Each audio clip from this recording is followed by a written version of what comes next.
boys mine.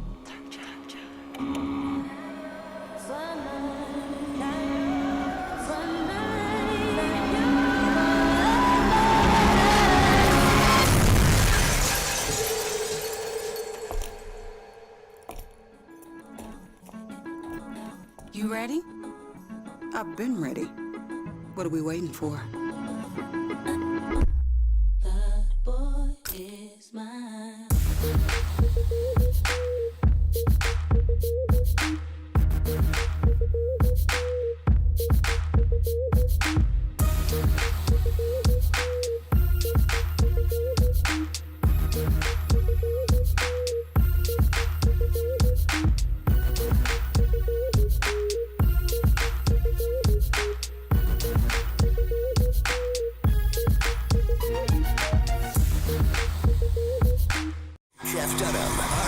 Intelligence, his all-new tour. Just a hand.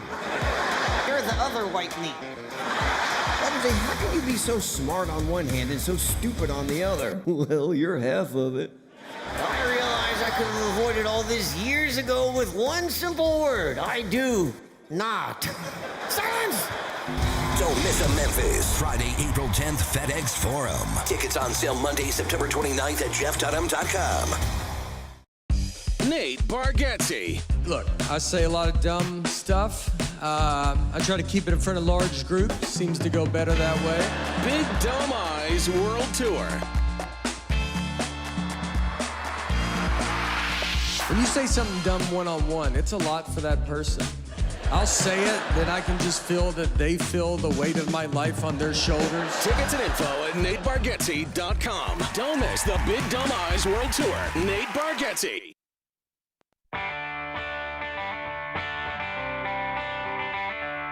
Live from the Bill Ford Tough Studio at FedEx Forum, it's the Gary Parrish Show, presented by Ortho South, on YouTube at Grind City Media and the official Grind City Media app.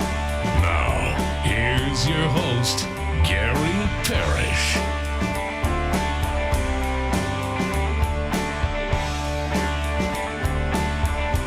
What's up, y'all? I'm Lang Whitaker sitting in this week for Gary Parrish. If I look like I'm changing before your eyes, perhaps I am.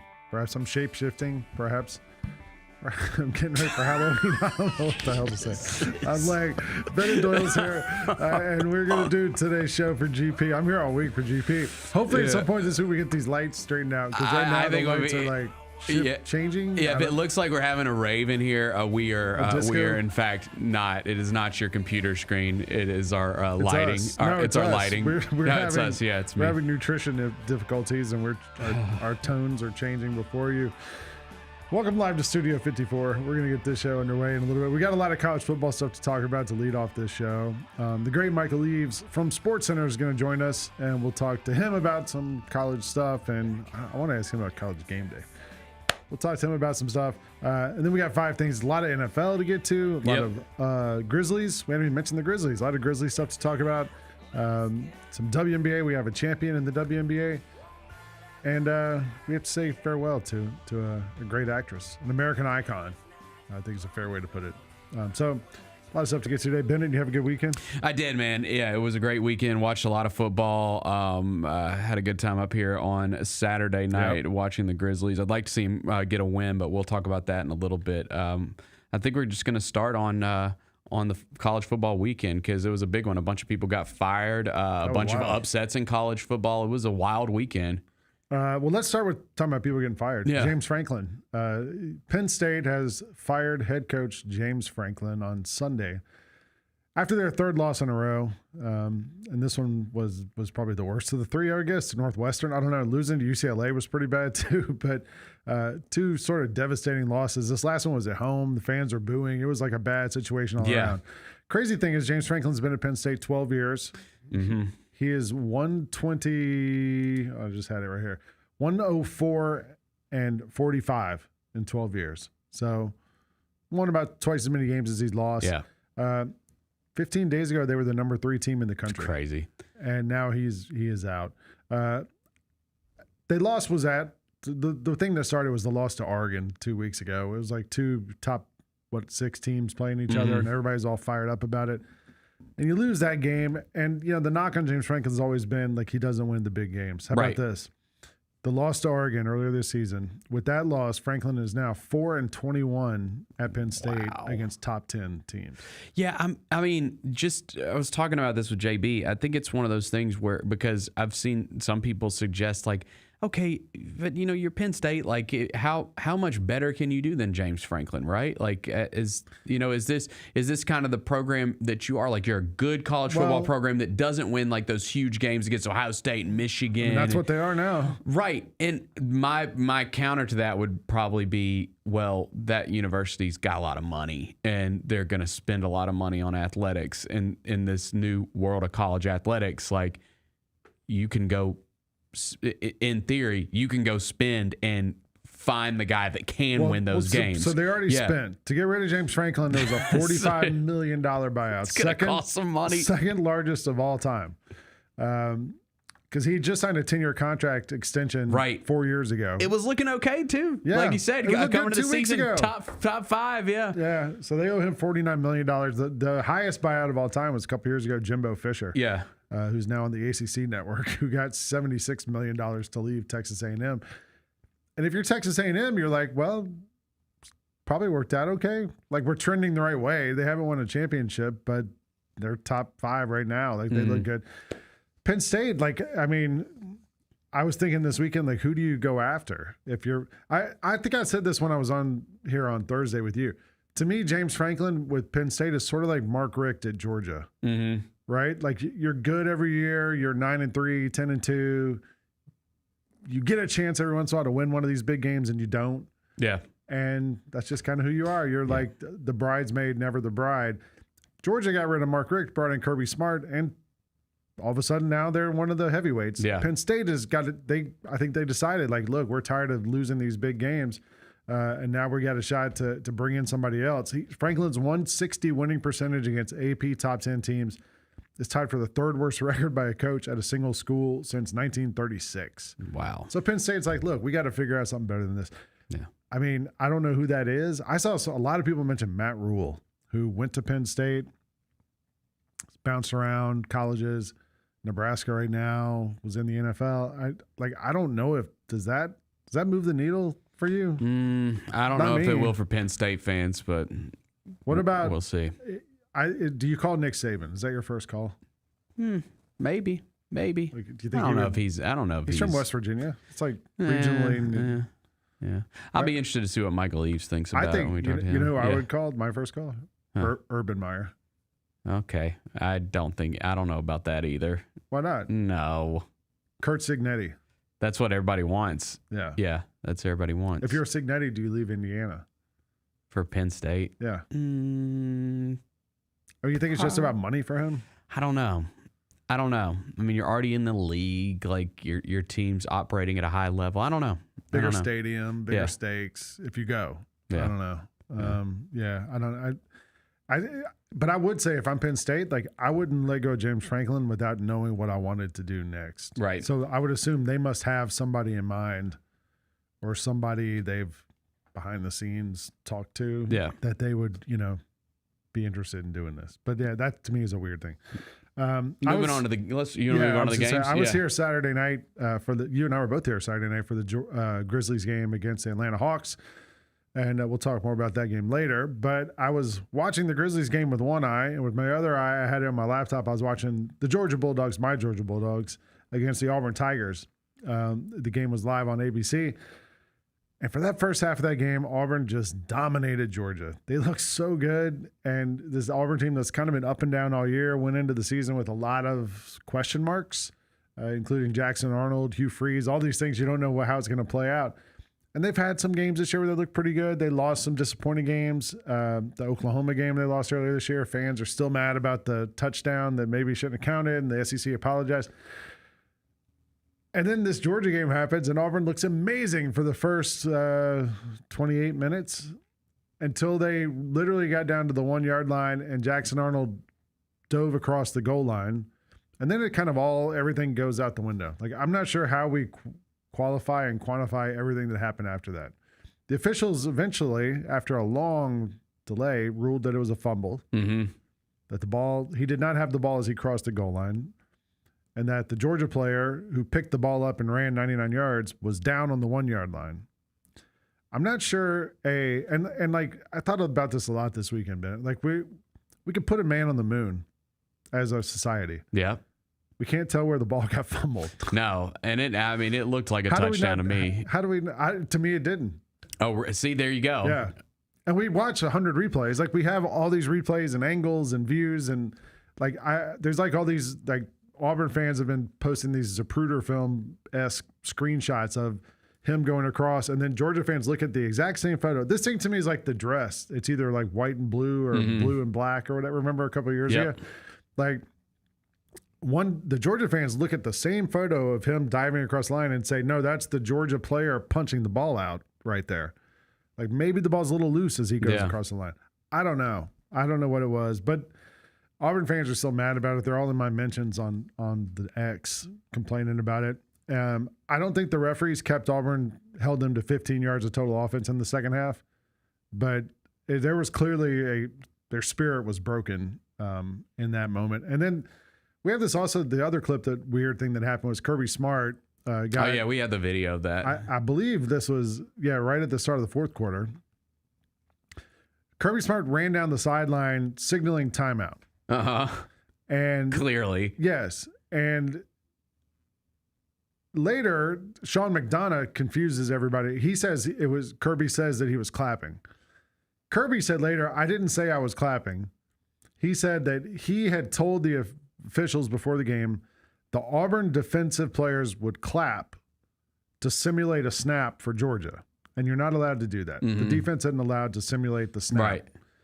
So he said he had told the officials before the hand, hey, watch out for the Auburn guys to clap. Which was true because you saw the safety for Auburn clapping. And Kirby said he had a guy in the booth whose only job was to watch the defense clapping and to let him know on the headset. So if you watch the clip from the all 22 angle, the guy claps. You can almost see like the amount of time it would take for someone to tell Kirby, hey, somebody's clapping, because he's not watching. And all of a sudden, Kirby spins, runs down the sideline, and starts signaling for this, whatever it is, timeout. Mm-hmm. And then the referees stop the game. Don't charge Georgia with the timeout. Don't penalize Auburn.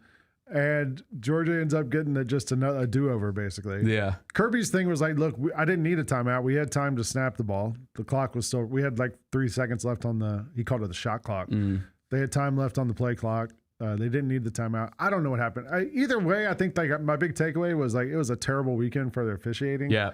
Especially that game. The last 2 minutes of the first half took 30 minutes to play for all the reviews and timeouts. And like we got to figure out a way to speed this thing along. Like I said, we can launch people into space and do all that stuff, but we can't make these games better. Your technology should make things better, and it's not. Yeah, and I want to get what else stood out to you from the weekend? Indiana game this weekend, though. Yeah, Indiana beat Oregon at Oregon. Like that was kind of crazy. I didn't see that coming. I thought Oregon was going to win pretty easily. They killed them last year in the playoffs. Yes. Indiana was terrible against big teams, but they were great. Mm-hmm. Their quarterback Mendoza looked awesome. Like kind of controlled things. It's like I feel like Indiana got better than they were last year, and they were good last year. Yeah, I agree. I mean, we had a lot of top 25 upsets yesterday. I mean, I think as far as one that people might care about here, I thought, I'm worried about Norvell and at Florida State. You think that game was the one that? No, I'm talking about trouble. Well, no, I think they're losing patience. Yeah. Because last year they were like a disaster. Last year was a disaster. They beat Alabama, and you're like, oh, we got something here. We got something turned around. Yeah, I was nervous yesterday because you were seeing a lot of coaches got fired yesterday, or 3 coaches got fired yesterday, and I was like, I'm a little nervous. I don't know. He's got a huge buyout too. I think Mike's a really good coach, and I think he's the right guy. I think he will get that thing figured out. You got to remember, we're a couple years removed from them getting screwed and left out of the college football playoff, right? Yeah. Because their quarterback got injured, and it's a lot of people agree that they got screwed in that situation. And then they had the DJU year, which was terrible and a complete disaster, right? And now they've lost a couple, right? That lose to Pitt though. Like Pitt, that's tough, man, especially at home, right? 34-31. So I'm trying to see I'm a little nervous for them. They've lost 3 in a row. They lost to Virginia. That was JB told me. I didn't realize they've lost 8 straight ACC games.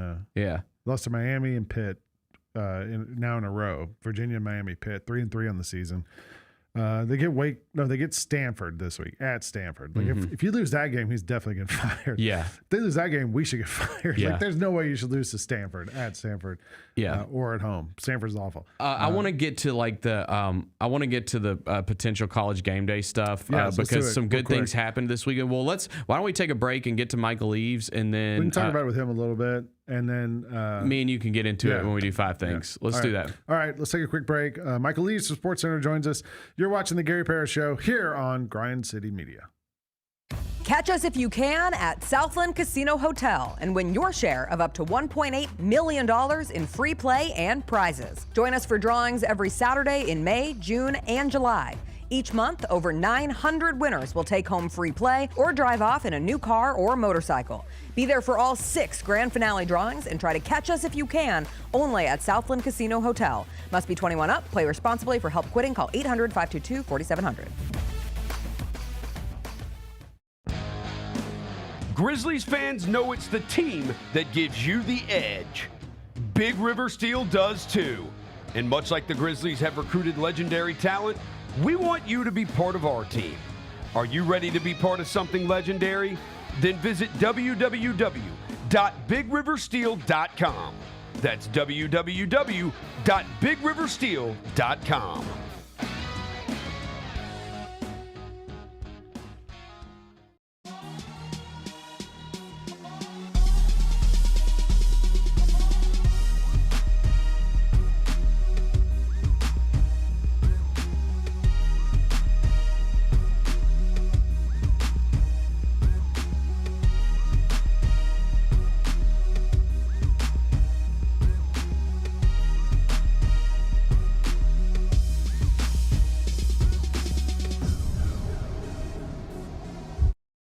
Kroger shoppers and Grizz fans. Want exclusive last-minute discounted ticket deals texted straight to you? Sign up with the new Kroger Buzzer Beater deal. Fans can sign up by texting Grizz to 636-479 or visit your local Kroger store in the Delta Division and scan the QR code. By signing up, you agree to receive recurring automated promotional and personalized marketing text messages from the Memphis Grizzlies. Consent is not a condition of any purchase. Message frequency varies. Message and data rates may apply.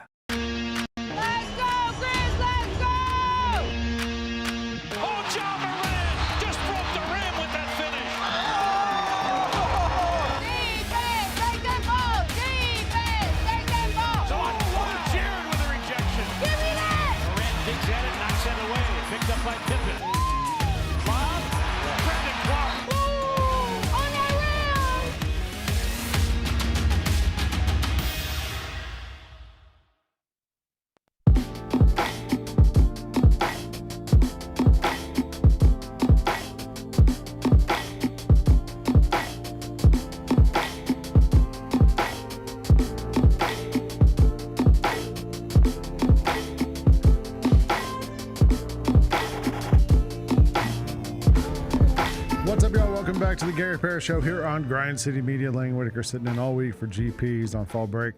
Ben O'Doyle's here. The lights are flashing in this studio. We can't quite get them figured out, but we're here and we are live with the great Michael Eaves from SportsCenter joining us live. Michael, how are you, man? I'm good, man. But what the hell is fall break?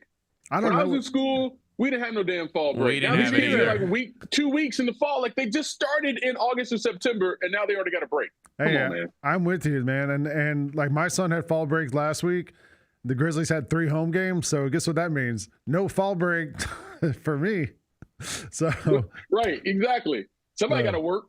That's right. Yeah, I mean, apparently the kids don't, but so somebody else has to. Hey, I saw you on SportsCenter last week. One night after the WNBA finals were ended, and I saw you catching up with Asia Wilson and talking to her about her incredible performance. Do we now, is that the best dynasty we have right now in American sports? The Las Vegas Aces, 3 out of the last 4 titles? Yes. It is. And simply because of what they've accomplished in these last 4 years. And the thing about it, look, dynasties, usually they have a short window, which kind of doesn't make sense for a dynasty, right? But you have to be great for an extended period of time that's not that long, right? Because, no one's a dynasty for a decade, right? That doesn't happen. And so for them to win 3 of the last 4 years, and they've done it with different personalities in that team, because Kelsey Plum is not there anymore in Las Vegas when they won the first 2. And so it's a different identity. And this team was 14-14 the last 16 games of the season, and they won all 16 of them, right? And so they've done it different ways as well. But the one constant, other than Becky Hammond, obviously, has been Asia Wilson. And she's so good that sometimes it's hard to put into proper context. It's like when Jordan was playing and Kobe and all the other greats, they're so good sometimes you don't fully understand their greatness. And I think Asia Wilson is in that category right now because she's so dominant and she's so consistently great that you start to take things for granted.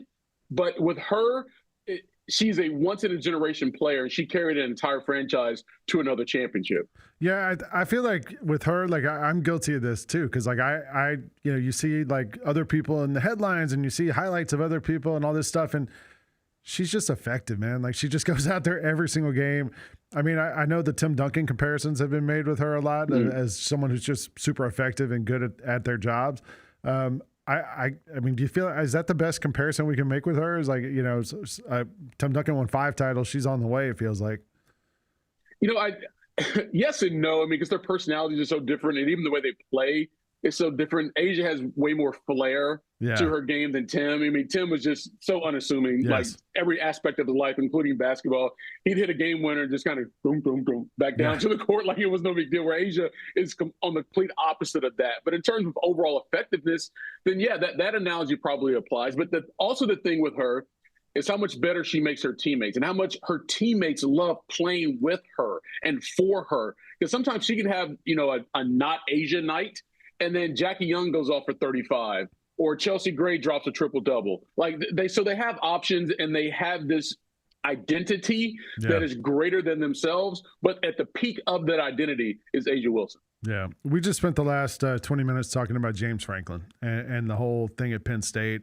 I was saying, I went to Georgia, and to me, James Franklin at Penn State, sort of like when Mark Richt was at Georgia, and Georgia was really good for a long time, but just never could quite get over that hump. And I feel like Penn State must have thought, hey, we got to get over the hump. We got to figure out some way to get past this thing. If you're Penn State, where do you start now making calls, or do you think maybe we've already had some calls behind the scenes? Where do you go from here if you're Penn State? Well, let me say this. If they haven't had some calls or conversation behind the scenes and they make this move, they're idiots. Okay. That's just not how you run, a multi-million-dollar athletic department. That's just not how you do it. I mean, you're not dropping $56 million to get rid of a guy if you don't have a clear indication of what your next move is going to be. So I'm going to give them the benefit of that doubt. But to answer your question, I don't know. Because, so the reason James Franklin let go was because he couldn't win the games that mattered the most, that would put them in a position to compete for a national championship, right? That was it.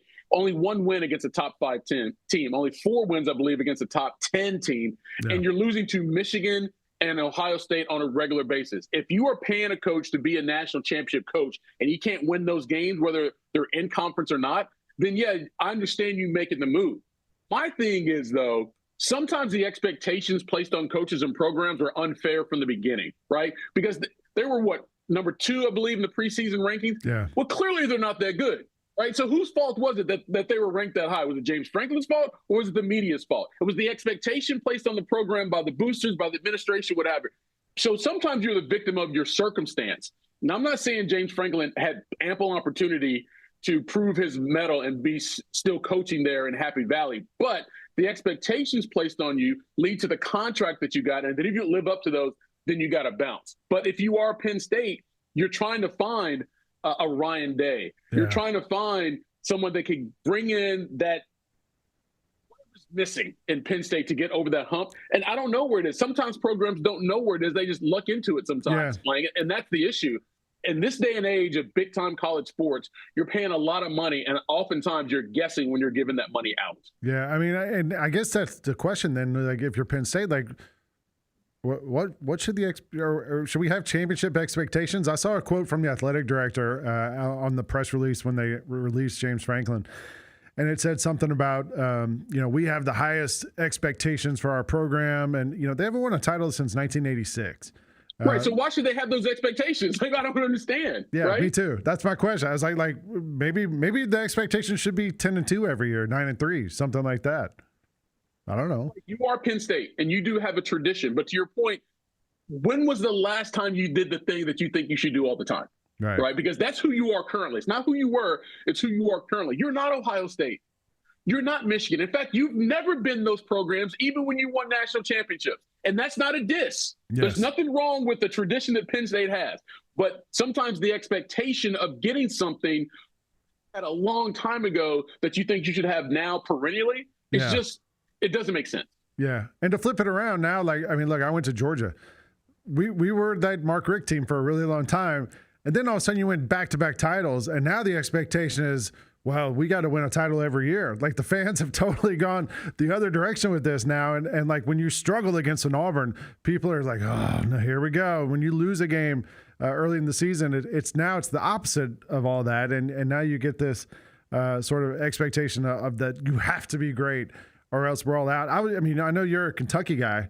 And Kentucky had that run a couple of years ago where all of a sudden you're like, all right, we're kind of at the top now of the SEC. You're, hanging around the top third of the SEC rankings, that kind of thing. Everybody's like, Mark Stoops might be the guy. Now it feels like it's kind of bounced the other way there. And I don't know, like, is the expectation of Kentucky changed now? Or is it kind of like, well, this is sort of what we thought we were? Well, my issue has been that, Grant, I'll never take hope away from fans. Sure. But I will try to temper expectations. And they were so hopeful that they allowed their temptations to be blinded by that hope. Right. And so you can't necessarily be what you're not until you are. And the issue for Mark Stoops, quite honestly, is that he is being paid as one of those coaches that should have his team in the conversation of making the playoff. And that's been nowhere near the case since he's been there. And so he's battling not only the expectations, but also the value of his contract. And for Kentucky fans, just because you want something really bad doesn't mean you're going to get it whenever you want it. And it has to be something that is built. And for whatever reason in Kentucky, as it relates to our football program, we simply can't build that on a consistent basis. Other programs have been able to do it at certain times. Like Northwestern was good for a while. They even beat Penn State. Now all of a sudden Indiana is good in football. Like, that was one of the games on our calendar as Kentucky fans we would circle as a W when we played the Hoosiers. Now they're in the top 5. And so as a Kentucky fan, like, wait, how can these other programs do it as much, if not more money, and we can't do it? And that's what Mark Stoops is facing right now as it relates to his job future. Yeah. I mean, but you see that, like, it's sort of like the same thing as Penn State. Like, you throw all this money at us, like, money ain't going to fix the problem, right? Like, you can throw as much money as you want at it, but like, think about it. If you've owned a house or you've renovated a car, just because you have the money, you throw the money into it, doesn't mean you're going to do it right. Doesn't mean you're going to pick the right mechanic. Doesn't mean you're going to pick the right contractor. You have to be diligent about your process here and find the most qualified person. And sometimes you make the best decision and it still doesn't work out, man. That's life. Yeah. But the more money you put into it, the more expectation you have, and thus the bigger disappointment you have. And that's why Penn State fans are feeling some type of way right now. Yeah, I like what you said about hope, man. I always say, like, hope is a powerful drug, especially for sports fans. Like taking hope away is the worst thing you can do. Like, we got to have hope. Like, that's you got to have some hope if you're a sports fan, right? Hey, if it wasn't for hope, we wouldn't have strip clubs and Hooters. And now Hooters are going out of business. I don't know what's going on. We were talking about the NFL yesterday a little bit off camera about that Tua press conference. I'm sure you saw that. Like, it feels like things in Miami, like the ship be sinking, to quote Moses Malone. Like, I don't know what's happening down there, but for a team that had so much hope a year or two ago, now it feels like, man, like that feels like a kind of a hopeless situation. Oh, it's bad. Once you get to the point where you're airing those things publicly the way Tua did last night, it's already bad. And it's probably beyond repair with your current coaching staff, quite honestly. And unfortunately for Mike McDaniel, the feeling I get from the way players act, according to Tua, the things that are said, he just doesn't command enough respect in that locker room from the players. Because if that was the case, if he did command that type of respect, these guys wouldn't act the way that Tua is describing, right? So that's, and if you're the ownership and the front office, you're like, well, we clearly got to do something because this is not working. And we keep trying to put expectations on our team and organization to contend for a Super Bowl. This route right here, it ain't it. So as great as Mike McDaniel may be one-on-one and the relationship he has with individual people, collectively from a command position, you just don't see that. Yeah. Before I let you get out of here, Michael, I gotta talk to you about a topic. And I know, like, you work at ESPN. Yes, I do. Next Saturday, we don't yet know where ESPN College Game Day will be held. There's a lot of people here in Memphis who are wondering if Memphis could be in the mix for this. Memphis plays South Florida next Saturday. 2 top 25 teams, probably the team for whoever makes it out of the group of 5 to be the college football playoff contestant. Whoever wins this game probably is going to win the American Conference. Like what can we do to improve Memphis's chances of getting College Game Day here? Is there someone we can like send some rendezvous to, or like is someone at ESPN we can send some stuff to? What if we send you some stuff? No, you're too late. You should have done that last week. Or 2 weeks ago in anticipation of that matchup. Because I can tell you right now, the decision's already been made. It just hasn't been announced. Yeah. Well, because we figured I just know how they do it. Okay. Yeah, that's what I'm asking. I need inside information. Because I know this weekend it's going to be at Georgia Ole Miss. Next weekend there's LSU and I think Texas A&M are playing. And there's 2 big SEC games.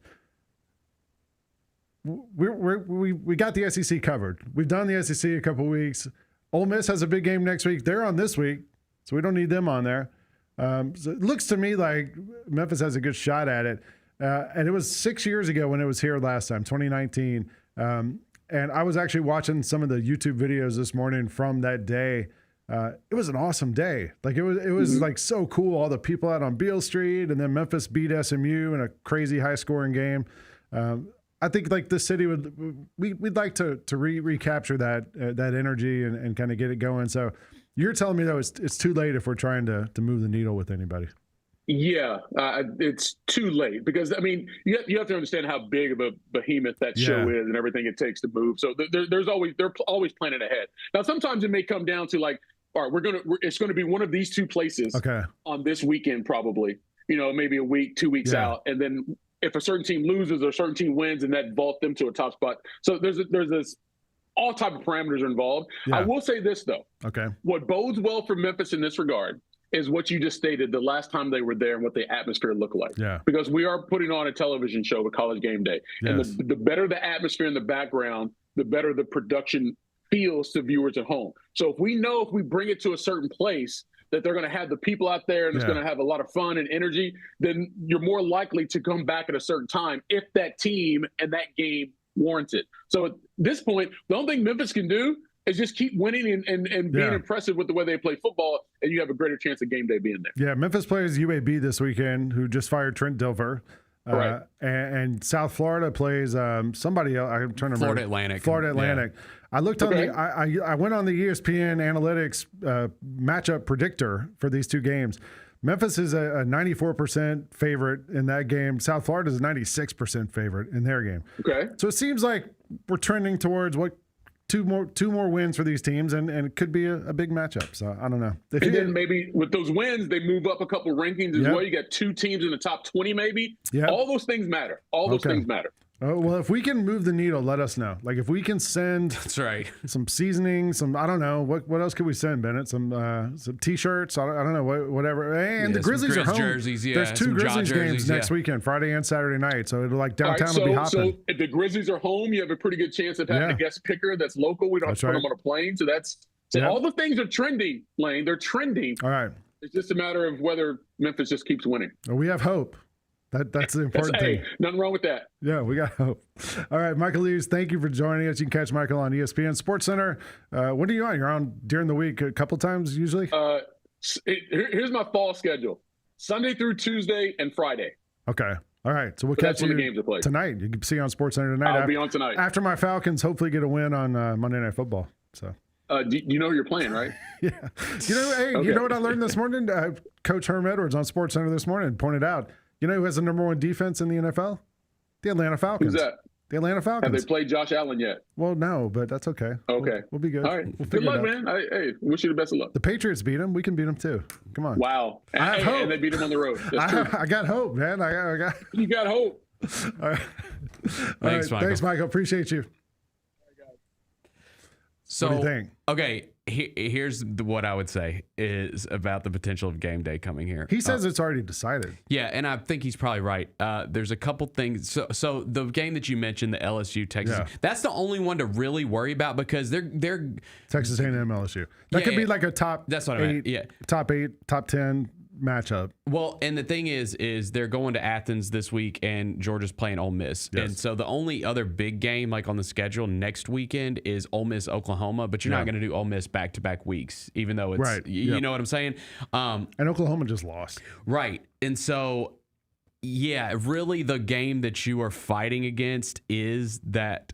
It's that Texas A&M LSU game. Although Missouri Vanderbilt's okay, here's why I do not think it's coming here. Okay, all right, is you be because the naysayer. I'm looking at the schedule, and on both of those games, on Missouri Vanderbilt and on Texas A&M LSU, they have flex start times. Like they have a little note. So does Memphis Ole Miss. I mean Memphis South Florida. At least on the ESPN schedule. No, not on here. On the homepage under. If you go to college football NCAAF schedule, and then you go down, it says South Florida at Memphis. Okay, I've got scores pulled up. I've got the scores page pulled up. Time TBD. Okay, good. All right, good. I was on because I'm on the scores page, and the only one that's got the flex start times by is Missouri Vanderbilt and A&M. I mean, to be fair, about 3/4 of these games have time TBD, but. I mean, but they can move a game. Yeah, I know that's true. I mean, the only thing that like so that like kind of got my attention at first, and then the other thing too that I talked about with JB earlier is we were talking about is dude, they have only had one team outside of the SEC or Big Ten on game day this year. And it still featured an SEC team when Florida went to Miami. Yeah. And so, if that's going to be the trend. Now, for the previous however long they've been doing it, they do typically get creative and switch it up once, twice a year, and they'll go like to, they've gone and done it on an HBCU campus. Yeah. We've obviously seen it here before. They had it at James Madison they've had it at James Madison. Yeah, so they do switch it up. But again, it's a new day and age of college football, and when you're in big business with like the SEC, yeah, I get it. I don't know. I think it would be awesome. I think regardless of if it happened or not, it shouldn't take away from what a massive game that is for the University of Memphis, and just being highlighted. Like I'm pretty sure it's the highest. That's if Memphis and USF win this week. It's going to be the highest ranked team to come to Simmons Bank during the Ryan Silverfield era. And again, it sets up like you win that game and you are in the driver's seat. Yeah. Like you literally are in the driver's seat for that potential playoff berth. And South Florida is really good. Dude, they are awesome. They're really good. They are awesome. They beat Florida. They lost to Miami, right? So I bet on them last week against North Texas, who was 5-0. Friday, yeah, who was 5-0. But I've watched enough South Florida. Like Alex Skolish is a really good coach. Byron Brown's a great quarterback. That dude can run the ball. They were a 1.5 point underdog to North Texas. I was like, what in the world? So I bet on them. They turn it over 3 times in the first quarter, and you're only down a touchdown. You're like, all right. Well, and then they just blew the doors off North Texas the rest of the way. Yeah, man. I took them too, and that it was the first sellout they've ever had at North Texas. The stadium was rocking. Like, again, they're in the game. Yeah. Like, it's a tight game at halftime. It was tied at halftime, wasn't it? I think so. It was real close. It was tied at halftime. And like you said, they just blew the doors off in the second half. Like they just crushed them, put up 60 points. That's going to be a huge test. But like, again, this is all you've ever wanted. Like if you're the Memphis football program, is to be able to have these big time matchups. And the league has been good this year. Like it's the credit to the AAC. Like I crap on it a lot when we're talking about basketball, because it's not the AAC anymore. It's a disgusting. It's American. It's actually not the American. You told me, it's not American. The American. It's just American. It has to be. Don't it's just call not it a the American. No, it's just not a capital D. It's just the American. Yeah. lowercase Z. I just say American. So American League. So this game's in American Conference. It's American Conference. Yeah, in America. Memphis has been in American Conference for X amount of years. Yeah. That's right. And the league's been good this year. You've got this matchup that's obviously your biggest one on your schedule, but Navy's undefeated. They're coming in here in a couple weeks. Tulane's had a good year. That's another home game. So you finally get like this stretch, which we haven't had in a while, of really good home games. The last 3 home games of the season are all really good matchups. Yeah. And it could potentially lead to something that you've never done before. Win a conference championship and under the Ryan Silverfield era, and get to the college football playoff. If Memphis can run the table, like, this would probably be the most tested team we've seen them have, right? Like with when they in 2019, there is no doubt they beat SMU, but the rest of the conference wasn't that good.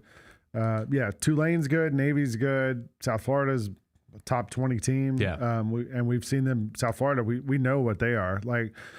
So I think this is a great test for Memphis and their defense. If they lose one of these games, like I don't know that they're out of it because the rest of the conference is so strong. Yeah. But yeah, if they can run the table here, that puts them in a great place. And I mean, just shout out Memphis for being in the conversation right now. You know it's what I mean? It's going to be annoying as hell when they go to Nashville instead of Memphis. For the Vanderbilt game? Yes. It is going to be play? Missouri. They're not going to that. Missouri just lost. 2 top 20 teams. Oh, yeah, that's true. Missouri lost Alabama. But they won't fall out of the top 25. But no, they ain't going to Vanderbilt. Come on. You're going to see Pavia. Vanderbilt's going to lose this week. I mean, They're playing, who do they play? Somebody, they're playing a good SEC team this week. They like Nashville though because they had that the NFL draft there. Remember? Yeah. And it had a massive crowd. Vanderbilt plays LSU this week, so Vanderbilt's going to lose, and then you're going to get LSU and Texas A&M, and they're going to go do. Well, they're not going to go do Vanderbilt coming off back-to-back losses. That's true. So we need Vanderbilt to lose, even though that's a great story. Yeah. I kind of like it. I like rooting for Vanderbilt. I mean, I kind of would love it if LSU lost, though. That would be hilarious. Like it's just funny when they lose these games. It's a lose-lose for our game day potentials because it's if Vanderbilt beats LSU, they're going to Nashville, and if LSU wins, they're going to the Baton Rouge for the LSU A&M game. To what he said, what Michael Eaves said when he was on with us, and he talked about how big of a production it is. I went on this morning and I watched this video that the University of Memphis athletic department put out. It was sort of recapping the last time GameDay was here. And it starts with like all these construction workers out here on Beale Street, like building this giant set. Mm-hmm. And I kind of forgot like what a thing that was. Like Beale Street was closed for the week. Like remember, like it took them a long time to get that whole thing awesome. built. It is one of my favorite sports memories. Noah's here with me today, and he was a baby at the time. I dressed him up in a little tiger costume, and it was cool. We got to meet the guys because my kids dressed up, and so they all come over and say what's up. Like we said hey to Trevor Matt or not who was David Pollock. David Pollock, that's it. Yeah, Pollock and Corso and think about how long ago it was that like David Pollock and Corso were part of the show. Right, they're both gone now. I know. Yeah, it was so good. McAfee was here, but he wasn't like on the main thing. Yeah. He was like one of their side guys. And to what Michael said, and we've said this last week when me and GP have talked about it, like it's a TV show, and so it has to look cool, and it looked so cool. Like you said, you went back and watched the YouTube videos. That opening shot when it's just like all the signs like going all the way down Beale Street, the overhead camera, it looked great. And man, it'd be cool to have it we invite you to come. That's officially. Right. That's right. We would love for you to invitation. come. ESPN Game Day. We welcome visitors to our city. Yep. We have visitors now. We'll have some more. We'd love to have you here. You need I got a pull-out couch. You got any room, Bennett? Can somebody crash at your house? I can accommodate. Yeah, I can accommodate. That's no problem. I'll cook. I'll throw some stuff on the grill. We'll have a dinner. Yeah. Do it in my house. I think that's also a part of this, though, Bennett, is like if they want to come to Memphis, cool. Like this city will accommodate them. Oh yeah, for sure. We'll do whatever it needs. You want to shut down Beale Street for a week to build a set? Great. Yep. Do it. We'll let you have it. That's right. But that's the week of the 3 Grizzlies openers. Like we play Wednesday, Friday, Saturday at home that week. So like downtown's going to be buzzing that weekend, week. Jar Jaren to be a guest picker. Like last time. They both were on last time. Have them both on this time. God, they were. Yeah. So it was, and Penny was on there. Those guys were on there. Jerry Lawler was on there. Like they brought out all the stops. So we'll roll out the red carpet for you, ESPN. Yeah. And if Ben and I can help, please let us know, and we'll do what we can. All right. Let's take a break. When we come back, we're going to get to 5 things. We got to talk about that Grizzlies. Oh, we haven't Grizzlies mentioned preseason barn burner on Saturday. Man. Against the Atlanta Hawks. We'll get to it. All right. You're watching the Gary Parrish Show here on Grind City Media. Did you see the end of Ace's Storm? Let me play it out for you. Storm get the ball back, and it's Gabby Williams, and oh, God. You'll never know. We'll never know. A hell of a way to say, you lost. Lights are out, take the ball, go home, or don't take the ball because your season is over. Tune in to the Jessica Benson Show with CJ Hurt live every weekday at 8 a.m. on YouTube at Grind City Media and the official Grind City Media app. The boy is mine.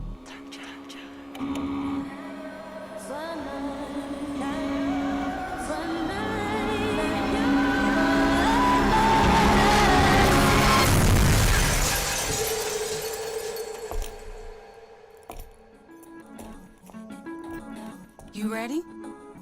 I've been ready. What are we waiting for?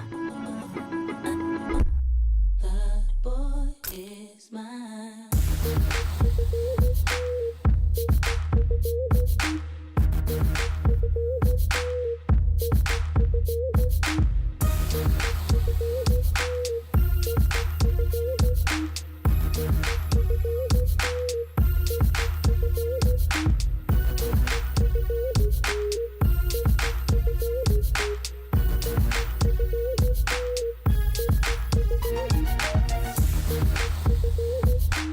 Jeff Dunham, artificial intelligence, his all-new tour. You're the other white meat. Ramsey, how can you be so smart on one hand and so stupid on the other? Well, you're half of it. I realize I could have avoided all this years ago with one simple word. I do not. Silence! Don't miss a Memphis. Friday, April 10th, FedEx Forum. Tickets on sale Monday, September 29th at jeffdunham.com.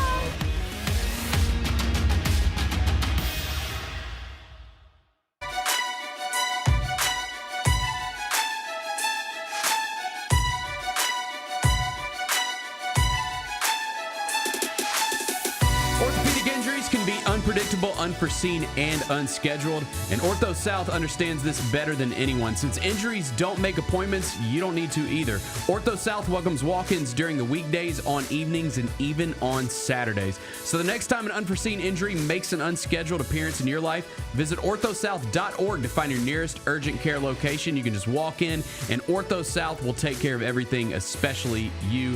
Learn more at orthosouth.org. That's orthosouth at orthosouth.org. Welcome back to the Gary Parrish Show here on Grind City Media. Lane Whitaker sitting in for GP all week alongside Bennett Doyle. And it's time to get to 5 more things to know. Number 1. All right, let's start with the Grizzlies game on Saturday night. We haven't had a chance to talk about it yet. I guess. I mean, hey, it ended up being close. Ended up being a 6-point game. There was it was tight down the stretch. Grizzlies lost 122-116 to the Atlanta Hawks. We saw some of the guys play who didn't play in that second game. Ty Jerome was back. Jock Landale was back. Kenny Caldwell-Pope was back. Still without Brandon Clark, Zach Edey, Jaren Jackson, Ja Morant, Scottie Pippen. Vince Williams was out with a nagging thing. We don't know exactly what. But what do you think about the way the team played? So we opened the show when I was with JB earlier and talked about it, and she asked me, like, what positives have I seen so far from the 0-3 preseason Grizzlies? And, you know, you preface all this by saying it's impossible to make any kind of judgments because they don't have their two best players for the entire preseason. Okay, hold on. But there is things that you can. Yeah, I would say it's not impossible to make judgments. No, and we're about to make judgments.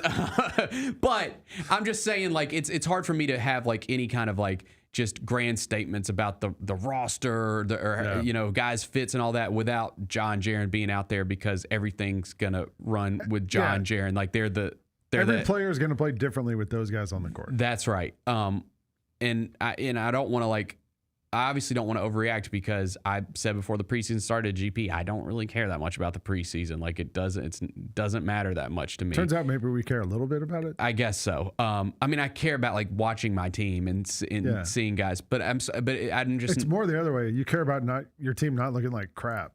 That's right. Yeah, that's right. You want your team to at least be like okay. So JB asked me like, what's the one positive thing that you've taken so far out of this preseason? And I think the one thing that I can point to is that the two big acquisitions in Ty Jerome and KCP, I keep saying KCP. That's fine. No, KCP is okay. He doesn't like Kentavious.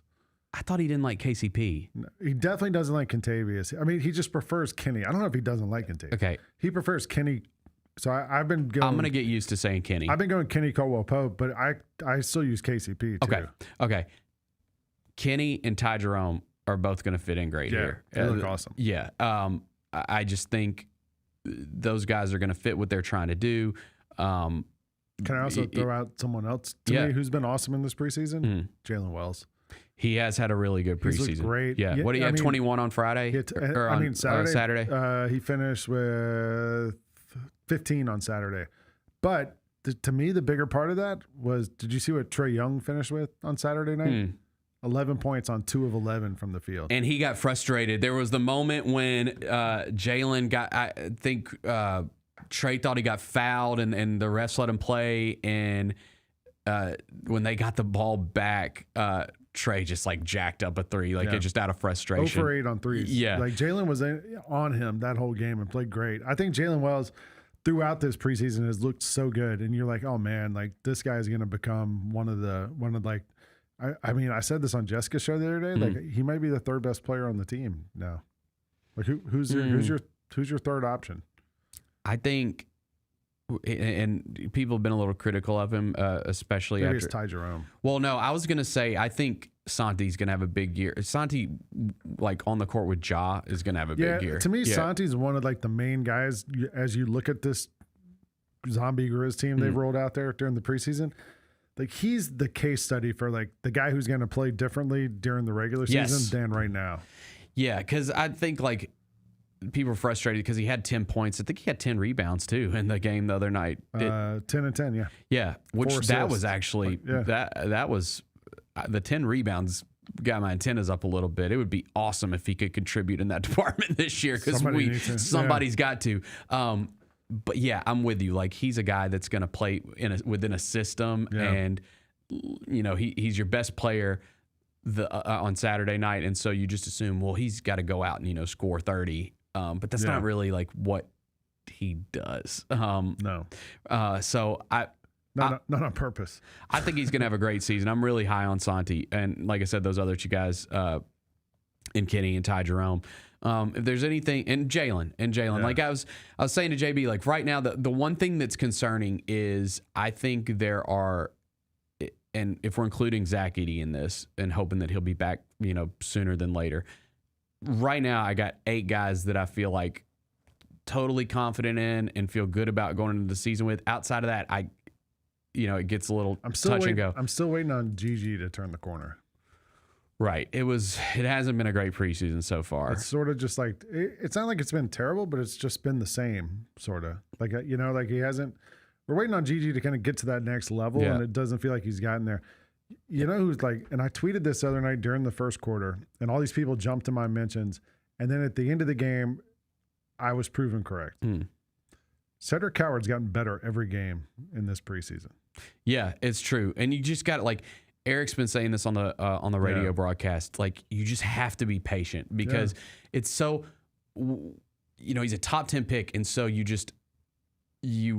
you so bad want to see it like immediately to justify taking a guy in the top 10, right? Like trading 2 firsts for him. Yeah, exactly. Like, you know, they got a big investment in this guy. And so you want to see it like instantly. Like you want to see him in one of these preseason games just go off. Yeah. But he hasn't played high-level basketball in so long outside of these preseason games. It's been such a long time that I think you just have to be patient with him. And I, like you said, I think you're going to see it as the season goes along. You can see it right now with the way he talks and the way he handles questions, the way, like, you know, he started that first game of the season, he made no field goals.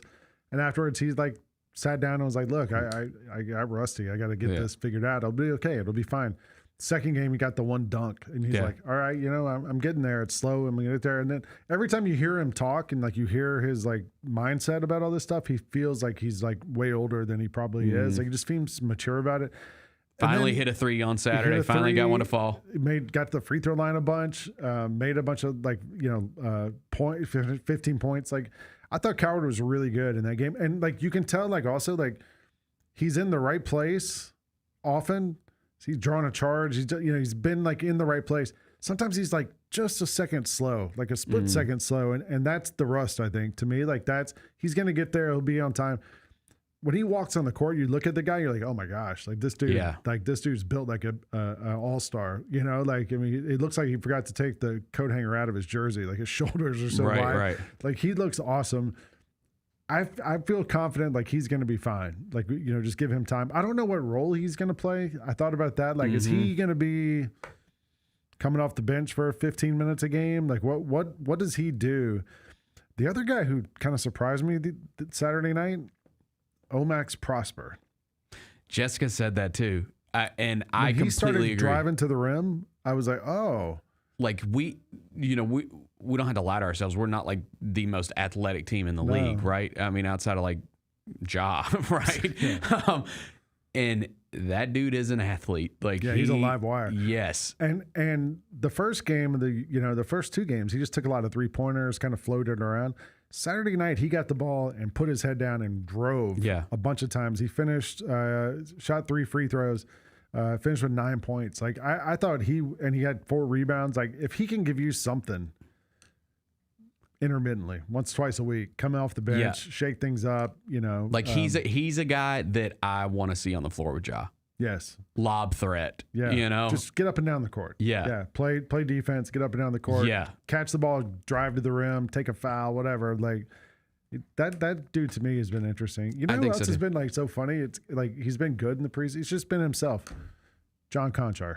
You feel like that dude could just wake up, roll out there, get you 3 rebounds, an assist, a steal, play 10 minutes. You know, that's why he's got longevity, man. Yeah, and he's a good 7 dude. years. Fun to be around. Yep, making jokes. You know, he's a good guy. Yeah, no, I mean, listen, I would love to win a preseason game. Do we have to win one of these last 2 games? We play, I think, the Hornets and the Heat this week. I think Wednesday might be your best shot. The Hornets? Yeah, because we're playing in Greensboro. And so they don't have home court advantage. They don't really have it in Charlotte. That's very true. That's actually a good point. Especially when Ja's there. I don't know, out of their comfort zone a little bit. Like the Grizzlies are already ready for a road game. LaMelo Ball's going to be ready to get out of Greensboro. Yeah, like they're supposed to feel like it's a home game, but it's not a home game. Yeah. Maybe we get them. Charlotte's pretty good, though. Like Charles Lee's a good coach. Like they got a system. They're getting there. They got a lot of young guys. Like they might be, I don't know, it just feels like this Grizzlies team is just kind of like, get us to the regular season. You know, yes. Like let's just can we get there? Absolutely feels Should like we talk about the Velociraptor thing real quick with Coach Isalo? So I went to shoot around Saturday morning. Went to the farmer's market, did some shopping. I went to the farmer's market too. Yeah, Saturday morning. Got a chicken, whole organic chicken. Had it for dinner last night. It was so good. Nice. Although the organic chicken, like let's be clear here, it's a little high price. Well, it's organic. It's organic. But anyway, I came out of shoot around and Scottie Pippen talked to us and we were talking about Coach Isalo and sort of like what's different from him with other coaches Scottie has had throughout his career. And he said, I've had a couple of coaches who were players before throughout, like, because Jerry Stackhouse was his coach in college. But he was like, he goes, the thing that's different about Coach Isalo is the way he explains things. And he's really good at finding ways to relate stuff to us. I think we have a clip of him talking about this here.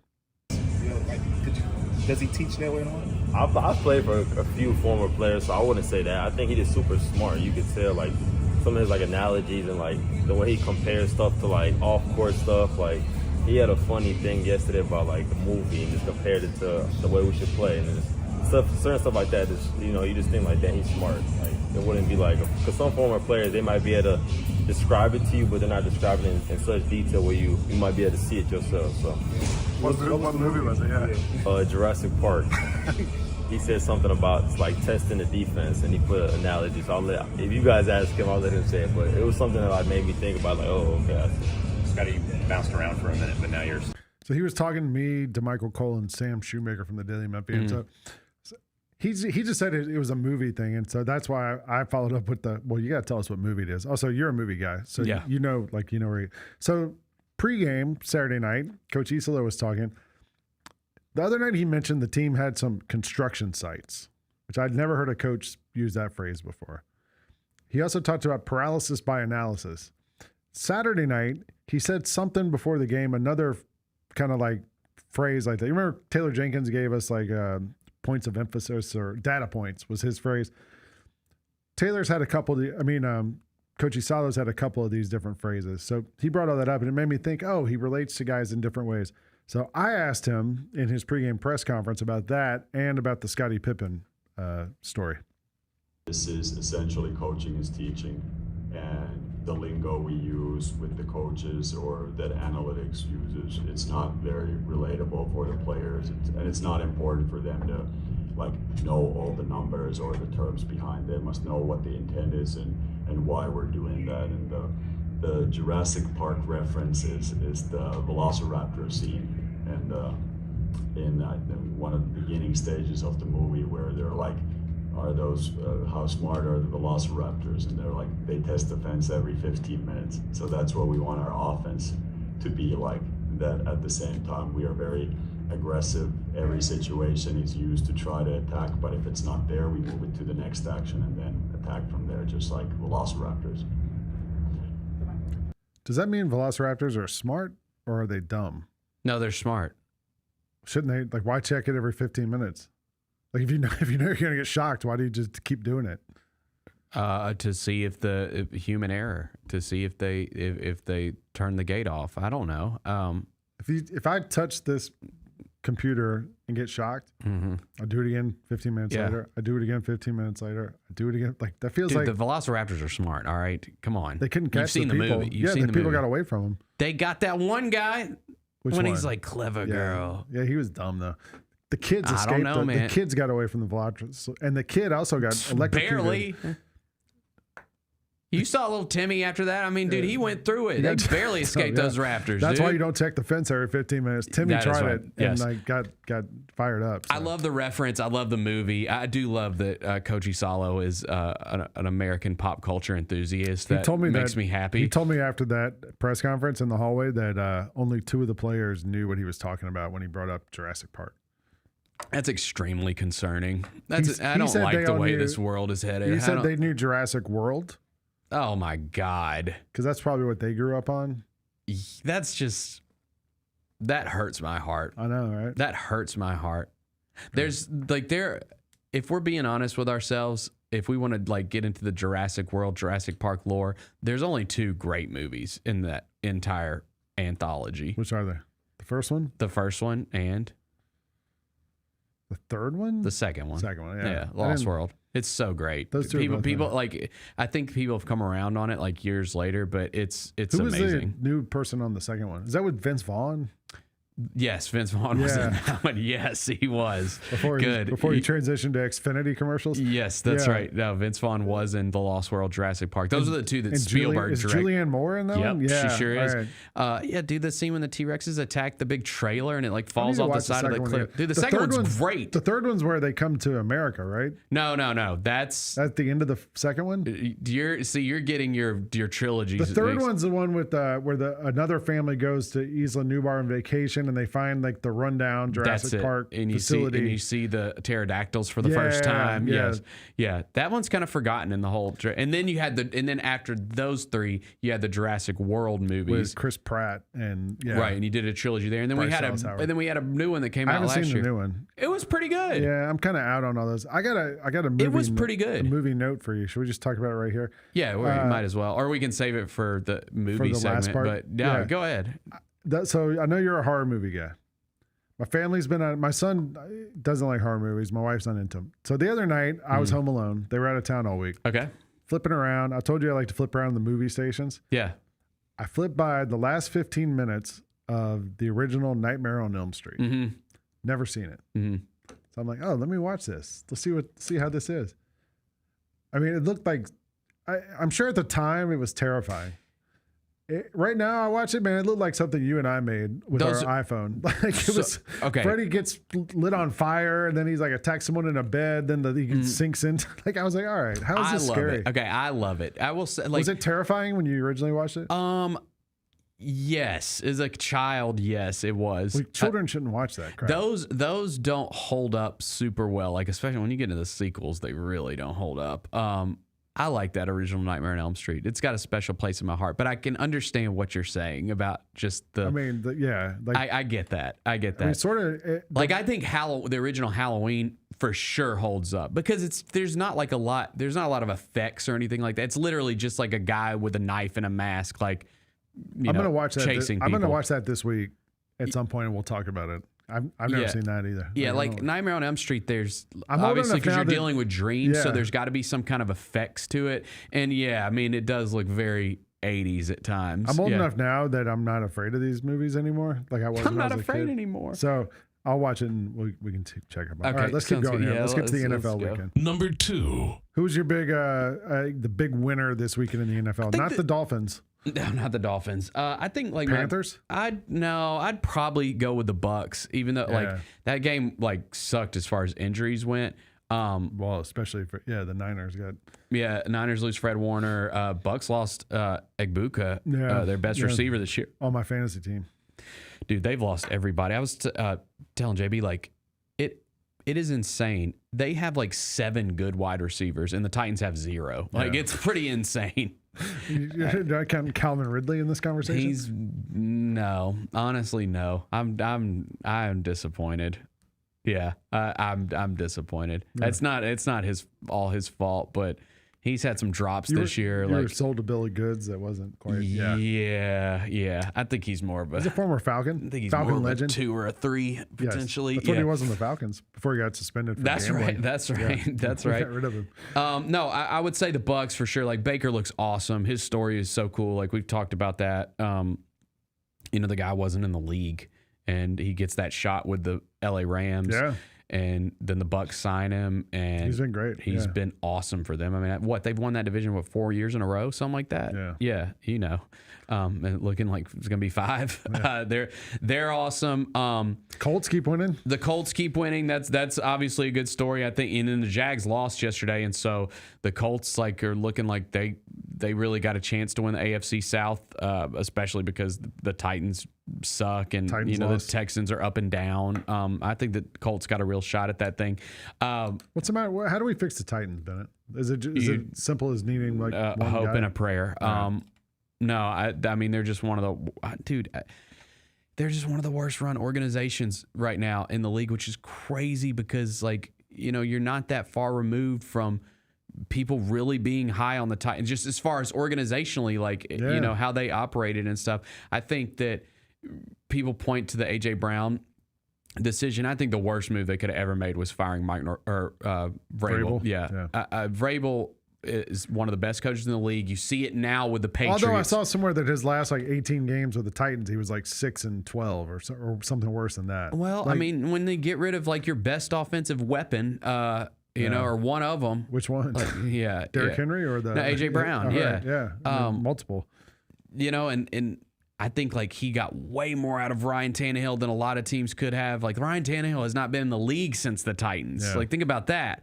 I just think the guy is a great coach, and they should not have fired him. It has been a disaster with Brian Callahan. he's gonna get fired. It's just a matter of when now at this point. But I'm not sure like what that even does. Which of these teams is they have a talent issue. Yeah. They got so many issues they got to address. The offensive line, which they were kind of selling people on, it's a new retooled offense. It's one of the worst in the league again. Cam Ward hasn't been good. Like you don't have to lie to ourselves. Like he hasn't been good, but he's been okay. It's hard to judge the guy. Yeah. When the whole team's just not good and it's not being run well, like it's just impossible to judge a guy. Like we just talked about Baker Mayfield. Like everybody thought Baker Mayfield was a bust. It turns out he played for the Browns, right? Like he played for a bad organization. I feel like that's the case with Cam Ward. Like it's like he's the perfume on the pig. You know what I mean? Yeah. Like what's he gonna do like to make this situation good? I mean, in Vrabel, like sure the Patriots are off to a good start. They beat the Saints yesterday. Like. Dude, I'm really nervous about this weekend. Who do you guys play? The Patriots in Nashville. It's the return home. Maybe that's our college game day should go to Nashville. Dude, I'm pretty sure because I don't think we have a bye. I'm pretty sure it's week 7. Let me make. Yeah, they're here. They're in Nashville. Who's more of a mess though? The right now, the Ravens, or? Well, I mean, you can't take the Chiefs in that conversation anymore because they won last night. No, they look like they're back. But like the Ravens got blown out by the Rams, 17-3. They don't have Cincinnati's Lamar, so you have an disaster. excuse. I know they don't have Joe Burrow, but and Flacco was okay, but they're a mess. The Cowboys lost to the Panthers. I think that one's the worst one because if you're a Cowboys fan, you got to be sick because your offense is good. Dak's been great this year, and you give up 30 to the Panthers. The defense just sucks, and then it just kind of, reinforces the whole how dumb the Micah Parsons saga was, and how wrong Jerry Jones was. Jerry's gonna be like, well, we couldn't stop the run before. Same thing, right? That's and then your running back that you don't re-sign, Enrico Dowdle has a massive goes game for against 183 yards. Yeah, that defense is one of the worst in the league, and it's got to just be a tough pill to swallow because, again, your offense is pretty good. After that game, like the Cowboys lose, George Pickens had 168 receiving yards for the Cowboys. After the game, he was in the locker room, like, happy that he had a career game, but also the team loses, so you're trying to He had a sick hurdle, too. Yeah, that was really cool. That was a great highlight play. All right, let's get to the Lions and the Chiefs. Yep. Number 3. Sunday Night Football, the Lions against the Chiefs. Kansas City gets the win, 30-17. I thought I thought Detroit was going to win this game. Honestly, Kansas City's been a mess. And the thing is, too, is I was shocked like how well they were able to settle in the Chiefs because that opening drive and the Lions get stopped on the 4th down. Yep. But did they score on their opening drive? Was that the golf They got play? a field goal. They got a field goal. Right. But it looked at opening drive when they got the field goal when they got stopped on 4th down, there was a penalty. That's what it was. They got stopped on 4th down, but it was a penalty, and so they redid the play and they went for the field goal instead. Yeah. But it looked like they marched right down the field. Like I was like, okay, they're about to put up a ton of points this game. Chiefs ain't going to be able to keep up. And that Kansas City defense, like they're good every year, and it looks like they've gotten it figured out. It took a couple games, but I think it was 3 games in a row before this one. They allowed 225 yards rushing. Mm-hmm. That's why I took Detroit in this game because I was like, well, Detroit can run the ball. Like they've got Jahmyr Gibbs, Montgomery. They'll be fine. Detroit had 98 yards rushing last night in that game. And other than Gibbs, like nobody really had anything going. So maybe the Chiefs defense has figured some stuff out. It felt like those first few games, also the Chiefs had nothing on offense other than Mahomes. Like they had no playmakers really. Now they're starting to find guys. Hollywood Brown had some plays last night. Xavier Worthy's back out there. He's back. Yeah. They get Rashee Rice back. Rashee Rice is coming this back. week. Yeah. So they're like the Pacheco's starting to run the ball better. They're starting to get in some reinforcements. And I feel like the Chiefs are like they're coming back. It's inevitable. Like they're going to be good again. It does feel inevitable. It does, man. Especially looking at the AFC. I know the Bills took the loss to the Patriots last week, and we'll see tonight. Like that's actually a exciting. It's a good Monday Night Football doubleheader tonight. We'll talk about that in the next segment. But I still like the Bills in the AFC. I'm sticking with it. My pick before the season started was Ravens to win the Super Bowl. Yeah. Now they're really up against it. Like you can't. You got to string off. Run out the season pretty much. You got to string off a lot of wins in a row now. But they'll get Lamar back this week, so we'll see. By the way, we got breaking news. It looks like other Jacob just said that Memphis USF is going to be an 11 a.m. kickoff, so that would mean no. No, it doesn't. Huh? Why? Game day ends at 11. Did they go right in? Isn't it usually? They could. I guess they could. Yeah. But don't they typically, like, in that game, like the prime time, like later? No, the one last time was not the prime time. It game. wasn't? I Okay. believe it was like a 4 o'clock start. Okay. Yeah. No, you could totally. So the hope is still alive? Yeah. Come on, man. We got to have hope. I don't love 11 a.m. kickoff. I don't either. Although that is good for Grizzlies fans because you could go to the Memphis game and then come to the Grizzlies game. Right. You could like do the whole. That's right. If you had game actually, day I here, do love that. I forgot we have a game that day. Yeah, I get to watch the whole game, so I'm good. If you had game day here, it'd be like the Memphis trifecta. You'd have game day, the actual Memphis game, and then the Grizzlies game all on the same day. You could hit all three things. Let's go. Let's do it. Let's go. I like it. All right. Number 4. I stayed up Friday night and watched the entire Tigers-Mariners game 5. Went 15 innings. It was a great game. It was also a terrible game because like nobody could get a hit and get on base. Yeah, but it's like it's so tense though. Like, that's the thing. That was more tense than Nightmare on Elm Street to me. I actually can buy that. I believe that. No, it was awesome, dude. I think, Kyra, do we have the video of the final play of that game? Polanco got a hit with the bases loaded. Yeah, let's play that real quick. It was such a cool moment. 3-2. Polanco sends it into right and will send Seattle to the American League Championship Series for the first time in 24 years.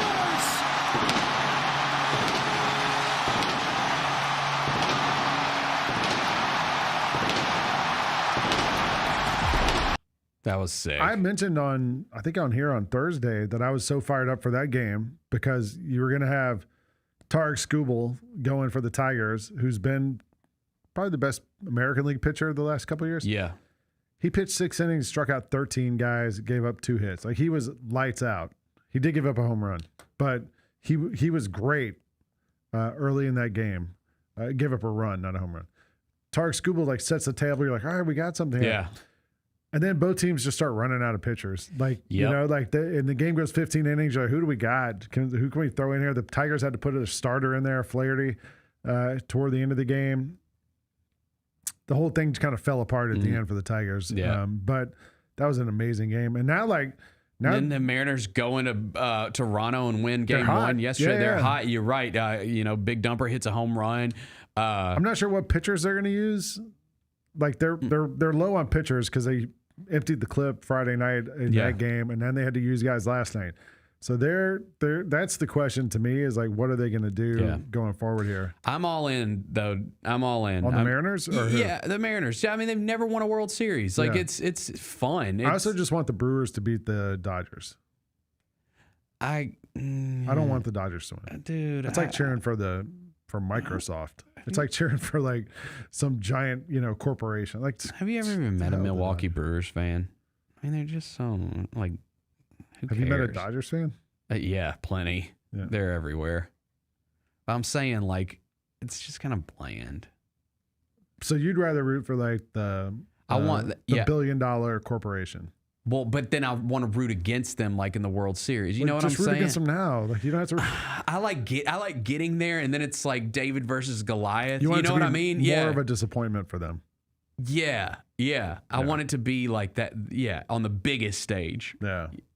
I ain't got no problem with the Dodgers though. Whatever. I kind of wish the MLB did this differently in that give us one playoff game a night. Yes, I completely agree. Because I swear to God, I didn't watch one game of the Brewers Cubs series because they were all during the day. Like it was just a weird series. I barely got to see any of it. Tonight there's 2. Tonight's a double: Seattle, Toronto, and Los Angeles, Milwaukee. Tuesday is the next 2 nights. So there's just one game a night. Tuesday is Los Angeles, Milwaukee. Wednesday is Toronto, Seattle.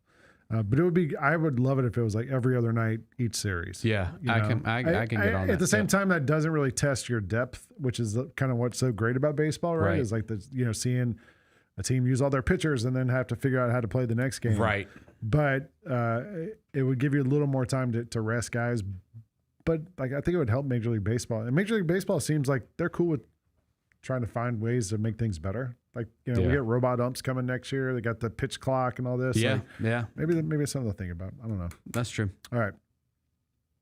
Number 5. R.I.P. to the GOAT, Diane Keaton. This was sad news to see over the weekend, man. 79 years old. We're getting to this point now where these like big stars from the 70s are starting. I know. You're telling me we're getting to a point where old people are passing away. Correct.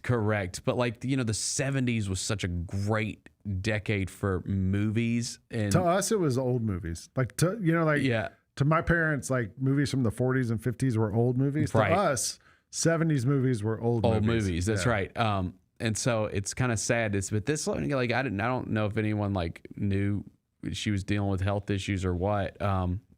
Apparently, it was a swift decline for her. She got sick within the last 6 months or whatever, and was. But man, just a legendary actress. Like, obviously, she won the Oscar for Annie Hall. But like, I mean, I remember from I've seen the Godfather trilogy so many times.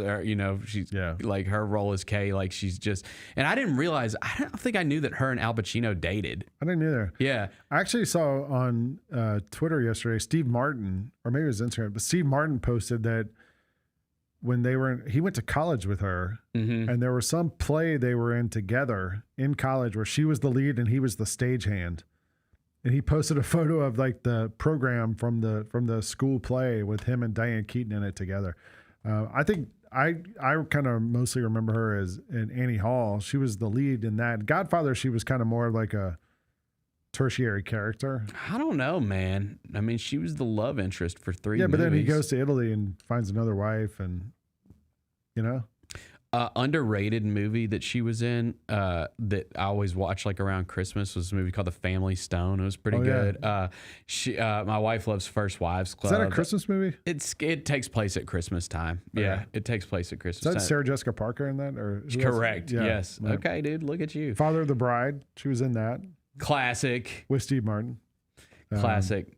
No, she's a great actress, man. Like, she hadn't done as much stuff lately, and she was directing some stuff, but man, she had in Marvin's Room, like she was Leo's mom in Marvin's Room. Like, dude, yeah, she's in a lot of Woody Allen movies. Manhattan, which was great.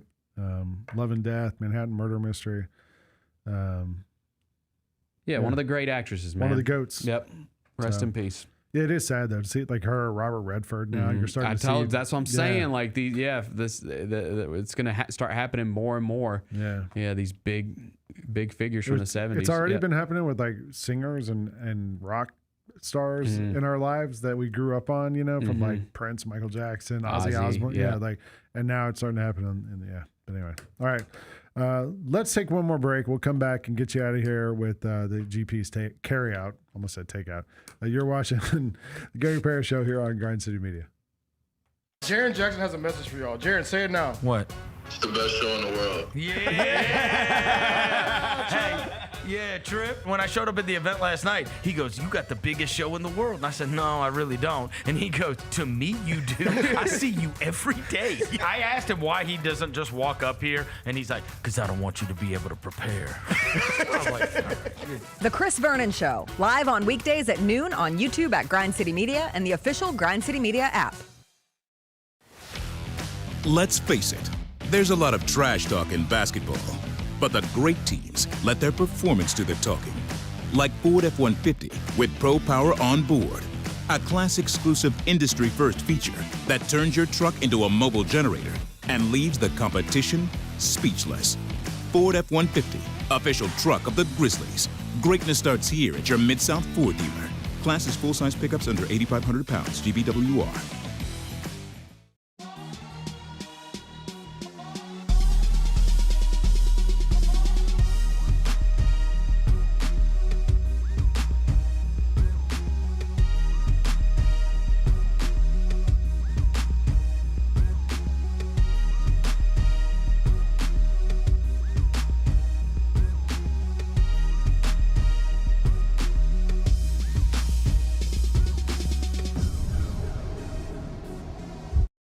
Sonic Radio. Welcome back to Sonic RNDIO. That spells radio with me, the CIO. This just in, the new Sonic $1.99 menu lets you build a crave-worthy meal for just $1.99 an item, whether that's a creamy shake, crispy tots, or a quarter-pound double cheeseburger. This just out. Ostriches. They're mean, not very cute, and in my opinion, way too big for a bird. Don't miss the Sonic Fun 99 menu. 5 items, always $1.99. Live free, eat Sonic. Tax not included. See menu for details.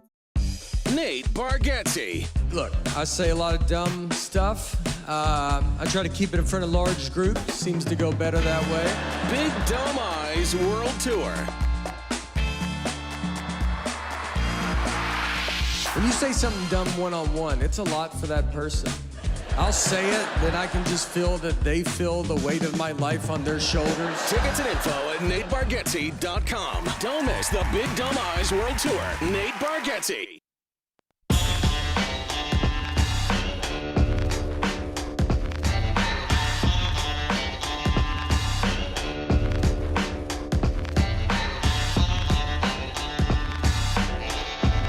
What's up, y'all? Welcome back to the Gary Parrish Show here on Grind City Media. Bennett Doyle, Kyra Lang.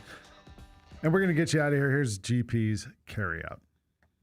It's time for GP's Carryout. One final segment filled with stuff to take with you. It's not everything you need to know, but it's most of it. What did we miss today? We did miss something, Bennett. We missed the Red River rivalry. Didn't even get to that. Oh, yeah. One of the biggest rivalries in sports. I know. Huge game. Texas, Oklahoma. Oklahoma got John Mateer back after the surgery on his hand a couple weeks ago. Texas won this game somehow. Here's the stat to me that jumped out at this one. Texas was 10 of 17 on third downs against Oklahoma, who were the number one third down defense heading into the game.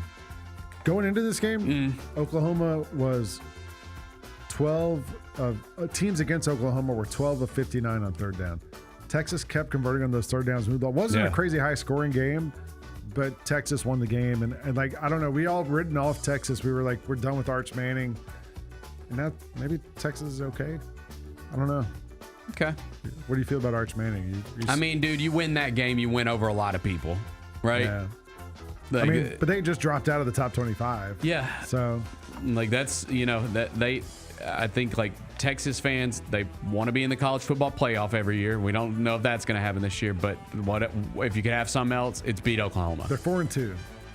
They got at Kentucky this week, 5-2. At Mississippi State the next week, 6-2. That is just so weird to hear you say. At Vanderbilt the next week, 7-2. God, that's gonna be a trip right there. Didn't they play at Georgia?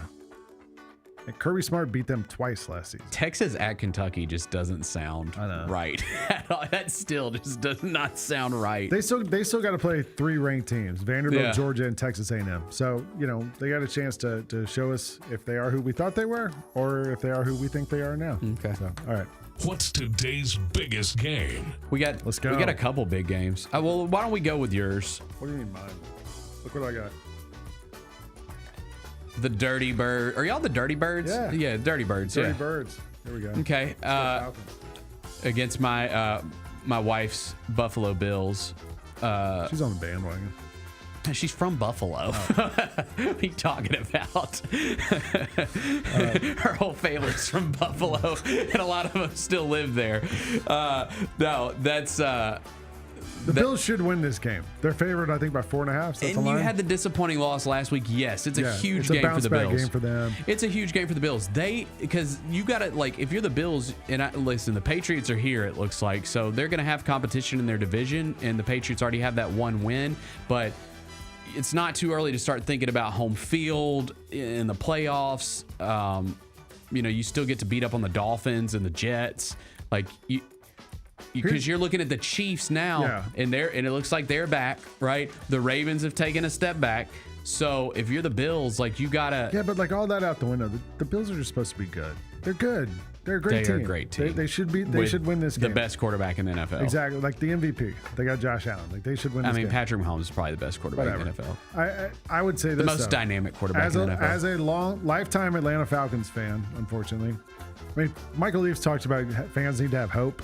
Man, I haven't had hope in decades as a Falcons fan. I'll say this, though. This is the game the Falcons win. Just looking at the schedule in a vacuum, they lost 2 weeks ago to the Panthers 30-0. Shut out by the Panthers. You would think the Falcons have no chance in this game. Do you ever buy into, like, it? I always think, too, like, when they schedule this game, Bills at Falcons, that... And put it on TV, put it on Monday Night Football? Right, that they know that it's going to be a tight game. You know what I'm saying? Like, it's like the schedule makers have an idea of it's going to be tight. Maybe. Or maybe the referees have an idea. And the primetime games get weird. Maybe the refs have an idea. Yes. I like to do a little conspiracy theory when it comes to these things. There's also another game tonight. It's a great doubleheader. Bears, Commanders. That one's on ABC. Yeah. Yeah, and they're both, I want to say, simultaneously tonight. I think it's half an hour. Half an hour? Yeah, Okay. I think it's a half-hour difference. I got the schedule up right here. And I Falcons. It's an hour. Falcons are on at 6:15 Central. Yep. Commanders Bears is 7:15 Central. That was the Hail Mary game last year. And I think this is here to stay. Like, if you remember, ESPN was testing this last year, and they're like, we'll see if we do it again. I think that they're going to stick with it because they've got it down to a science where one of them's going to be in halftime while the other one's still going on in the first half, and it hasn't, like, to my knowledge, hurt the ratings at all. You know what I mean? Because that was the argument, was why would you compete with yourself, right? Yeah. And it apparently doesn't matter. Yeah. That people are just going to watch both and have two TVs. Yeah. I mean, most people have two TVs. That's right. Or a phone. Like, I mean, yeah. Right. Or a device. Yeah. Although some fans like myself, I'm not going to speak for your wife in it. Some fans like myself, we're real Falcons fans. We're going to be tuned in on one game. I'm locked in on Falcons tonight. It's kind of chilly outside. This might be a good night to, like, put the TV outside, light up the fireplace. Yeah, like, man. You know, like, put on some sweatpants, sit outside. Like, I like it. Lock it in. I like it. Well, I'm not going to say good luck. I'll be rooting for the Bills tonight, but I'm sure we will. We'll talk about it tomorrow. We'll have a lot to discuss tomorrow. Yeah. That's right. What are we watching on TV? So I told you, I'm Slow Horses is back on Apple TV. Jackson Lamb, one of the great television characters of the last 50 years. I haven't had a chance to watch it yet, but I did. Family viewing in our family, I cook dinner a lot. I like cooking. You got to watch the British Bake Off on Netflix. Okay.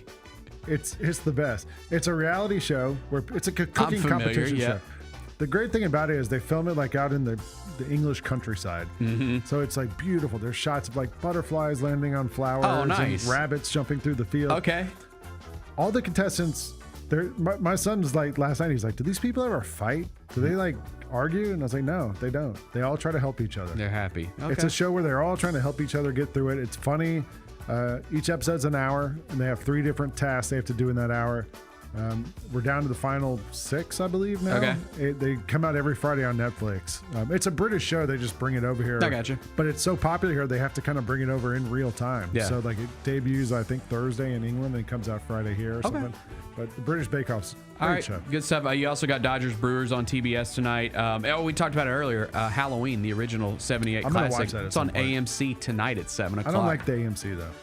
No. Commercials. I'll watch it. I'll stream it. Buy the somewhere. Blu-ray. Yeah. Just buy the Blu-ray. I gotta go buy a Blu-ray I got player. like 2 copies of it. Is the Blu-ray the giant disc? Or no, that was a laser disc. Those are, come on, man. It's just, it's like it looks like your standard DVD would, yeah. But why is it called a Blu-ray? Because it's in high definition. I thought all DVDs are in high definition. No. DVDs are standard definition. Blu-rays are high definition. Most movies now are in high definition. Not if you buy a DVD, it's still going to be in standard definition. It's not going to be. If it's 16:9, it's going to be in HD, right? No, if you buy a DVD, it ain't going to be in HD. No. It'll look okay, but it's not going to be in HD. It's going to look HD. Like if you want to choose between watching a DVD or like something on streaming, watch on streaming because it has the HD it's gonna look better. But if you want the premiere viewing experience, then you watch the Blu-ray or the 4K disc, which that's like. Do you have Halloween? Yes, I have 4K disc. Oh, you mean I have Halloween in 4K. Can I borrow it? Of course. You got a 4K play. You got a 4K I have a Ultra Sony HD PlayStation. I think that's a PS5. I think that'll think it work. is, I yeah. think that'll work. I got you, dude. All right, I bring it got you. in. I'll bring it in here tomorrow. I'll watch it this week. Okay, All right. sounds good. What's the best thing we've read? Best thing I've read is the Grind City Media newsletter that will go out later today, tonight, overnight. You'll get it tomorrow. I actually made a case for Memphis to have College Game Day come here for tomorrow's Grind City Media newsletter. Oh, good. So I wrote it this morning. Before we talked to Michael Eaves, he gave me a little insight. I'm going to tweak it before I submit it. Okay. But you can sign up for it. I just tweeted a link to it on Twitter if you follow me on there, Good. or just look me up on there. I tweet a link. Or go to grindcitymedia.com. Down on the bottom, there's like a little... It's my daily reading. There's a little email thing down there, a little button, a little icon. Click on that, and you can sign up right there. Cool. What's on tap for tomorrow? Well, we got to talk Monday Night Football tomorrow. Yep. Major League Baseball playoffs continue tonight. I'm sure we're going to have some more fallout from this coaching stuff, too. We're going to get some names thrown around now. Will Brian Callahan get fired? The Titans always fire their coaches on a Tuesday. Really? Yes. Why is that? I don't know. I don't know. That's just the Maybe past, it'll like, happen during the show tomorrow. yeah, the past, like, 3 that have gotten fired was on a Tuesday. I think they'll fire him during the season.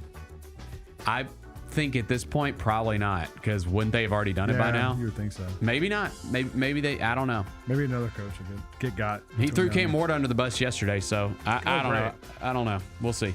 and- All right. That's today's show. I'm here all week, so come back, hang out with us. We appreciate you joining us today. He's Bennett Doyle. She's Kyra Black. I'm Lang Whitaker, and we'll see you tomorrow here on the Gary Parrish Show on Grind City Media.